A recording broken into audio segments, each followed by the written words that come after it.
जी अस्सलाम वालेकुम मेंबर्स, कैसे हैं सब मेंबर्स। उम्मीद करता हूँ सब मेंबर्स खैरियत से होंगे। Welcome back to FX market masters YouTube channel. बड़े दिनों बाद आप सबसे मुलाकात हो रही है, क्योंकि मैं थोड़ा सा बीमार हो गया था, तो इस वजह से मैं कंसिस्टेंसी नहीं रख पाया। तो इंशाल्लाह आज से फिर हम स्टार्ट करने लगे हैं। गोल्ड पर लाइव एनालिसिस करेंगे, फॉरेक्स मार्केट पर लाइव एनालिसिस करेंगे, फॉरकास्ट करेंगे, और अगर कोई ट्रेड सेटअप बनेगा तो वो भी आप लोगों के साथ शेयर करेंगे इंशाल्लाह। जो हमारा डिस्कार्ड था वो रेडी हो चुका है, मैं यहाँ आपको दिखा देता हूँ। इसमें आपको ट्रेड सिग्नल मिलेंगे, मार्केट न्यूज सिग्नल मिलेंगे, लाइव ट्रेडिंग होगी, एजुकेशन आपको मिलेगी, forex education, trading strategies, risk management, और यहाँ पर आपको ट्रेड एनालिसिस एंड फीडबैक। आप यहाँ ट्रेड शेयर कर सकते हैं, हम उसको रिव्यू करेंगे। मेंबर्स के कोई क्वेश्चंस है वो आप कर सकते हैं। सक्सेस स्टोरी, जो स्टूडेंट्स कामयाब होंगे वो यहाँ अपना सक्सेस स्टोरी सेंड करेंगे। जनरल शेयर सजेशन और जो हमारे ऑफिशियल लिंक्स है वो यहाँ आपको प्रोवाइड किया जाएगा। सबसे जो इम्पोर्टेंट है वो ट्रेड सिग्नल्स, आपको यहाँ डेली पे ट्रेड सिग्नल मिलेंगे, और यूट्यूब पर जूम पर लाइव ट्रेडिंग भी करेंगे। ठीक है, तो इसका लॉन्चिंग इंशाल्लाह कल करेंगे। आप सब लोग इसको ज्वाइन कीजिएगा और बहुत फायदा होगा आप सब लोगों का। अच्छा जी, गोल्ड पर बाकायदा एनालिसिस करते हैं और देखते हैं कि हम क्या एक्सपेक्ट कर सकते हैं मार्केट में आने वाले वक्त में, और क्या हम ट्रेड कर सकते हैं, बाई पोजीशन देख सकते हैं या सेल पोजीशन देख सकते हैं। ठीक है, वीडियो स्टार्ट करने से पहले चैनल को लाजमी सब्सक्राइब करें, वीडियो को लाइक करें, और कमेंट में बताएं कि हम मजीद आप लोगों के लिए क्या कर सकते हैं। ये गोल्ड का मंथली चार्ट है, और मंथली चार्ट पर हम लेवल देखेंगे कि कौन से लेवल हम एक्सपेक्ट कर सकते हैं और कौन से हम एक्सपेक्ट नहीं कर सकते। ठीक है, अगर यहाँ पर देखा जाए तो ये जो है ना प्रीवियस मंथ के हाई है, और अगर यहाँ देखा जाए तो ये प्रीवियस मंथ के लो है। ठीक है, अब इन दोनों को मैंने मार्क किया है।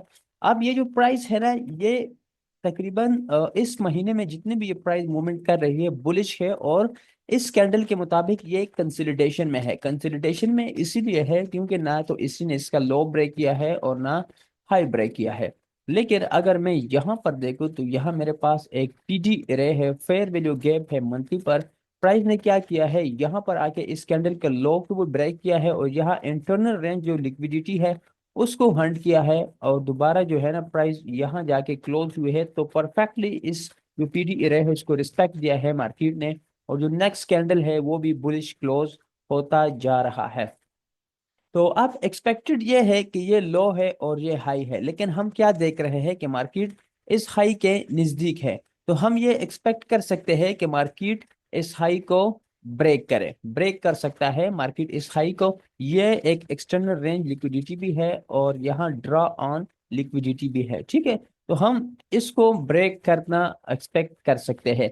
ये मंथली लेवल है। अब मंथली लेवल के बाद हमें जो है ना डेली टाइम फ्रेम पर जाना चाहिए, और डेली टाइम फ्रेम पर हम देखेंगे कि डेली टाइम फ्रेम पर हम क्या एक्सपेक्ट कर सकते हैं मार्केट से, और क्या हम देख सकते हैं। डेली टाइम फ्रेम पे अगर मार्केट स्ट्रक्चर की बात करें तो यहाँ पर एक हायर हाई, दोबारा हायर लो, यहाँ पे हायर हाई बना। ठीक है, यहाँ पे दोबारा जो है ना हायर लो नहीं बना, बल्कि लोअर लो बन गया। लोअर लो क्यों बना, क्योंकि ये जो हमारे पास हायर लो था ये यहाँ पर ब्रेक हो चुका है। अगर यहाँ इसको मैं ऐसे मार्क करूं तो यहाँ पर जो है ना ये हमारे पास ब्रेक हो चुका है। तो अब इसको मैं कह सकता हूँ कि एमएसएस हमारे पास यहाँ डन हो चुका है। ठीक है, इस पे मैं क्लिक करता हूँ एमएसएस। तो अब हम क्या एक्सपेक्ट कर सकते हैं मार्केट से, ये लोअर लो बना, लोअर लो के बाद क्या बनता है, लोअर हाई बना, लोअर हाई ये बना है। लेकिन अभी तक ये जो लोअर लो है ये ब्रेक नहीं हुआ, तो ये हमारे पास वैलिड लोअर हाई नहीं है। जो भी हाई इस लो को ब्रेक करेगा वो हमारे पास वैलिड लोअर हाई होगा।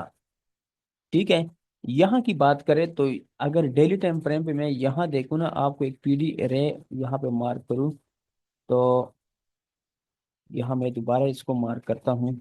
यहाँ मैं आया हूँ, यहाँ मैंने इसको मार्क किया। यहाँ पर अगर मैं देखूँ ना तो यहाँ एक डेली टाइम फ्रेम पे बेरिश पीडी एरे है, यानी बेरिश फेयर वैल्यू गैप है। ये ऑलरेडी फिल हो चुका है, लेकिन दोबारा प्राइस अब यहाँ आ चुका है। लेकिन अगर हम डीलिंग रेंज की बात करें, डीलिंग रेंज आप सबको पता है कैसे मार्क करते हैं। स्विंग हाई से लेकर स्विंग हाई तक हम इसकी मार्किंग करते हैं। ऐसे मैंने डीलिंग रेंज को मार्क किया है। अब डीलिंग रेंज का कंसेप्ट यह है कि हम डिस्काउंट जोन से बाय करते हैं और प्रीमियम जोन में क्या करते हैं, सेल करते हैं। तो प्राइस जो है अभी प्रीमियम जोन में है, मार्केट स्ट्रक्चर भी बेरिश है, तो यहां से हम सेल एक्सपेक्टेड कर सकते हैं। लेकिन अगर मंथली लेवल की बात करें तो ये हमारे पास मंथली लेवल है, प्राइस इसको भी ब्रेक कर सकते हैं। लेकिन ज्यादातर जो हमारे पास कन्फ्लुएंस आ रहे हैं डेली टाइम फ्रेम पर, वो क्या है, बेरिश के है। ठीक है, अब बेरिश पे मुझे पीडी रे मिल गई। अब मैंने जो है ना एंट्री कौन से टाइम फ्रेम पे देखने हैं, आईसीटी कंसेप्ट के मुताबिक अगर आप आईसीटी ट्रेडर हो तो डेली टाइम फ्रेम के बाद आपको H1 टाइम फ्रेम पे जाना चाहिए और वहां पे जो है ना आपको अपनी ट्रेड एग्जीक्यूट करना चाहिए। जो एंट्री मॉडल है वो आप लोगों को वहां देखना चाहिए। अब अगर यहाँ मैं देखूँ ना तो आईसीटी का एक मॉडल है, आप सब लोगों को पता है, मार्केट मेकर सेल मॉडल या मार्केट मेकर बाय मॉडल। अब मैं यहाँ क्या देखूंगा, यहाँ मुझे जो है ना मार्केट मेकर सेल मॉडल दिख रहा है। उसको हम कैसे मार्क करते हैं, यहाँ मैं आया हूँ और यहाँ पे मैं क्या देखता हूँ, ये जो पूरा जोन है यहाँ पे क्या हुआ है, कंसोलिडेशन हुआ है। तो मैं इसको क्या मार्क कर सकता हूँ, ओरिजिनल कंसोलिडेशन मैं इसको मार्क कर सकता हूँ। यहाँ हमारे पास ओरिजिनल कंसोलिडेशन हुआ है। और यहाँ अगर बात करें तो यहाँ हमारे पास एक्यूमुलेशन फेज 1 हुआ है। इसकी कलर मैं चेंज कर लेता हूँ, फुल रेड है, इसको मैं ग्रीन कर देता हूँ। ठीक है, ये मैंने ग्रीन कर दिया। ये ओरिजिनल कंसोलिडेशन, ये फेज 1 एक्यूमुलेशन। और अगर यहाँ पे मैं देखूं तो ये एक्यूमुलेशन फेज 2 है। अब एक्यूमुलेशन फेज 2 के बाद जो IGT market maker cell model है, हमें क्या देखना चाहिए, हमें बाय साइड कर्व मिलना चाहिए मार्केट में, तब ही ये वैलिड होगा। अगर हम यहाँ पर देखें, इसको मैं ऐसे मार्क करूँ और इसको मैं ऐसे करूँ, तो यहाँ पर जो है ना हमारे पास बाय साइड कर्व भी है। और हमें क्या एंड में चाहिए, हाईएस्ट हाई चाहिए। तो ये हायर लो और ये हायर हाई, तो हाईएस्ट हाई भी हमें मिल चुका है। उसके बाद हम जो है ना ट्रेड एग्जीक्यूट कर सकते हैं। अगर मैं यहाँ देखूँ ना, यहाँ पर तो यहाँ पर हमारे पास मार्केट स्ट्रक्चर शिफ्ट भी हो चुका है, ये रिट्रेस भी हो चुका है। तो अगर मैं एनालिसिस के मुताबिक, और ये जो एंट्री मॉडल आपके पास बन रहा है आईसीटी सेल मॉडल, मैं यहाँ से शॉर्ट पोजीशन ओपन करता हूँ। यहाँ से जो है ना हमारे सेल की एंट्री बनती थी, और ये जो जोन है ये हमारा लास्ट टारगेट होगा। और फॉर सेफ साइड मैं जो है ना यहाँ पर अपना स्टॉप लॉस लगा दूंगा। तो अब ज्यादातर लोग कहेंगे कितने ज्यादा पिप्स का स्टॉप लॉस बता रहे हो, ये है वो है।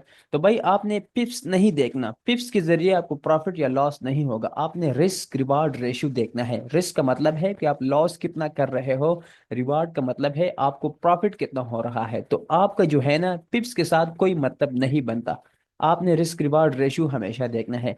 तो ये 6.9 रेशो का ट्रेड है, मतलब ये है अगर आप इस पे $100 रिस्क करोगे, $100 अगर आपका स्टॉप लॉस हिट होगा, तो आपको जो है ना $700 का प्रॉफिट हो सकता है। ठीक है, तो गोल्ड पे ये जो है ना H1 पे एंट्री मॉडल बन रहा है, जिसको हम कहते हैं ICT market maker cell model. ये एक सेल मॉडल हमारे पास बन रहा है, इसका स्क्रीनशॉट भी आप ले लें, मैं भी स्क्रीनशॉट ले लेता हूँ। और इस ट्रेड को आप एग्जीक्यूट कर सकते हो, लेकिन यहाँ पे हमारी एंट्री बनती थी, अभी भी आप एग्जीक्यूट कर सकते हो। रिस्क रिवार्ड रेशियो थोड़ा खराब हो जाएगा, लेकिन रिस्क मैनेजमेंट लाजमी है। अगर रिस्क मैनेजमेंट नहीं करोगे तो ये ट्रेड जो है ना आपको लॉस दे सकता है, आपका अकाउंट भी वॉश कर सकता है। रिस्क मैनेजमेंट का ये है कि अगर प्राइस यहाँ से यहाँ जाती है तो आपको सिर्फ $10 या $20 या जितना भी आपका कैपिटल है उसके मुताबिक 1% 2% आपका लॉस होना चाहिए। अगर उससे ज्यादा आपका लॉस होता है तो इसका मतलब ये है कि आप लूजर हो, आप ट्रेडर नहीं हो, आप गैम्बलर हो। ठीक है, तो ये जो है ना हमारे पास गोल्ड का लाइव एनालिसिस है H1 पे, इस पे आप ट्रेड कर सकते हो। अगर मजीद मैं स्कैल्प करना चाहता हूँ तो मजीद भी मैं स्कैल्प कर सकता हूँ, यहाँ कोई पीडी रे देख के कुछ और देख के उसके बाद मैं मजीद लोअर टाइम फ्रेम पे जाऊंगा और वहां पे मैं ट्रेड एग्जीक्यूट कर सकता हूँ। लेकिन मुझे ये पसंद है तो मैं इसको ट्रेड करना चाहता हूँ, इसमें जो है ना ट्रेड को मैं होल्ड भी कर सकता हूँ 2-3 दिन। और बासानी जो है ना मैं चार्ट को बार बार नहीं देखना चाहता, मुझे एक ट्रेड चाहिए, क्वालिटी ट्रेड चाहिए। मेरा मकसद, मेरा पर्पस प्रॉफिट होना चाहिए, मेरा पर्पस क्वांटिटी ऑफ ट्रेड नहीं होना चाहिए। ठीक है, अच्छा जी, आज के लिए मेरे ख्याल में गोल्ड पर ही एनालिसिस बहुत है। अगर कल से हम लाइव ट्रेडिंग स्टार्ट करेंगे तो फिर मैं euro USD, GBP JPY, GBP USD, XAU USD यानी गोल्ड और बिटकॉइन पर लाइव एनालिसिस करूंगा, आप लोगों के साथ बैठूंगा और 100K का अकाउंट लूंगा, फंडेड अकाउंट एफटीएमओ से, और उसको मैं पास करके दिखाऊंगा, उससे मैं पे आउट लेकर दिखाऊंगा। ठीक है। तो उम्मीद करता हूँ आपको समझ आई होगी आईसीटी कंसेप्ट। आईसीटी एक कंसेप्ट है, आप इंशाल्लाह यूट्यूब से भी सीख सकते हो, मेरे चैनल पे भी उसके फ्री कोर्स आएगा तो आप उसको ज्वाइन कर सकते हो। डिस्कार्ड इंशाल्लाह मैं डिस्क्रिप्शन में लिंक दे दूंगा, आप सब लोग डिस्कार्ड में आए, डिस्कार्ड को ज्वाइन करें, वहाँ हम चैट करेंगे, एक दूसरे के साथ ट्रेड आइडियाज शेयर करेंगे और एक कम्युनिटी के तौर पर हम वहाँ पे काम करेंगे। तो इंशाल्लाह मिलते हैं नेक्स्ट वीडियो में। अल्लाह हाफिज।